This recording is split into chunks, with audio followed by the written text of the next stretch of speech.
বিসমিল্লাহির রহমানির রহিম। যারা বাচ্চা আছে যাদেরকে, তাদের উদ্দেশ্য করে কয়েকটা কথা বলতেছি। আপনার বাচ্চাটাকে আপনি একটু খাবারের চেক দেন, আপনি কি কি খাবার খাওয়াবেন। সাধারণত দোকানের যে খাবারগুলো পাওয়া যায়, এই খাবারগুলো খাইলে আপনার বাচ্চার সমস্যা হবে। সর্বপ্রথম মুখে রুচি থাকবে না, খাওয়ার প্রতি কোনো ইন্টারেস্টিং থাকবে না। দোকানের খাবার যত কম খাওয়াইতে পারেন তত ভালো। আল্লাহর রহমতে তাদেরকে একটু পানি খাওয়াবেন, পানি খাওয়াবেন যাতে বেশি করে ঘন ঘন। প্রয়োজনে আপনি বাজার থেকে পানি কিনে নিয়ে আসেন। আপনার পানি যদি ফিল্টার মেশিন না থাকে, পানি কিনে নিয়ে আসবেন।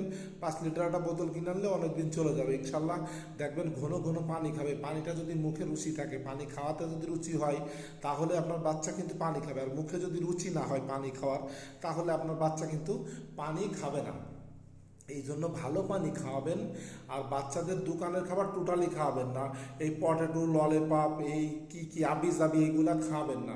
এইগুলো যদি আপনার বাচ্চারে খাওয়ান, তাহলে আপনার বাচ্চার রুচি তো থাকবেই না, বরঞ্চ খিটখিটে মিজাজ হয়ে যাবে। দেখেন ব্রেনেরও সমস্যা হবে। ভালো খাবার খাওয়াবেন আপনি, ফল ফ্রুট খাওয়ান। পানিটা কিন্তু সবসময়ের জন্য, আমি বারবার বলতেছি, পানিটাকে চেক দিবেন। কি জন্য? মিনারেল ওয়াটার খাবেন।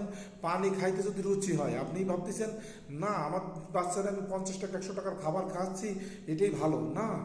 এটা না আপনি 50 টাকার পানি কেনেন, 100 টাকার পানি কেনেন, প্রয়োজনে সাদা পানি কিনে আপনি আপনার বাচ্চারা মিনারেল ওয়াটার খাওয়ান।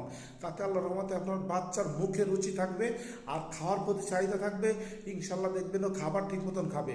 আল্লাহর রহমতে সবসময়ের জন্য আল্লাহর রাস্তায় চালাবেন বাচ্চাদের, যাতে বাচ্চারা নামাজি হয়। ছোটোকাল ধরে নামাজ পড়ানো শিখেবেন, তাহলে ভালো পথে থাকবে ইনশাল্লাহ। আর পানির চাহিদা, পানির জন্য কিন্তু আপনার এই কিডনি সমস্যা হয়, লিভারের সমস্যা হয়, বিভিন্ন সমস্যা কিন্তু হয়। তলপেটে ব্যথা করে, ইনফেকশন করে বাচ্চাদের। আপনারা ভুলেও এই ভুল কাজ করবেন না। বাচ্চাদের কিন্তু পানি খাবেন, পর্যাপ্ত পরিমাণ পানি খাবেন। পানিতে কিন্তু প্রচণ্ড পুষ্টি। আর পানিতে কিন্তু বেরেন টেরেন যা কিছু আছে ইত্যাদি সব কিছু ওয়াশ করে। পানিটা আসলে ওয়াশ করার জন্য আপনার শরীরের রোগ ব্যাধি দূরে করে দেয় বাচ্চাদের। এই জন্য বাচ্চাদেরকে সবসময়ের জন্য পর্যাপ্ত পরিমাণ পানি খাবেন, যত দূর সম্ভব। যদি পারেন প্রতিদিন 1 লিটার 2 লিটার খাই দিবেন ইনশাল্লাহ, তাহলে আপনার বাচ্চা সুস্থ থাকবে। আর বাচ্চাকে যদি পানি না খাইতে পারেন, তাহলে কিন্তু ইনফেকশন করবে। প্রয়োজনে ডাবের পানি এনে খাওয়াবেন, মিনারেল ওয়াটার খাওয়াবেন, ফল জাতীয় জিনিস খাবেন, তরল জাতীয় জিনিস যা খাইলে বাচ্চারা লিভার ভালো থাকে। এখন যদি গড়ে ওঠার সময়, এখন আপনি ফল ফ্রুট না খাইলে, কিংবা আপনি যদি ভালো কিছু না খাওয়ান, তাহলে আপনার বাচ্চা কিন্তু বেড়ে উঠবে না ভালোভাবে। আপনার বাচ্চা কি খাইতে ইচ্ছা করে, চাহিদা, কিন্তু দোকানের খাবার না। দোকানের খাবার খাবেন না।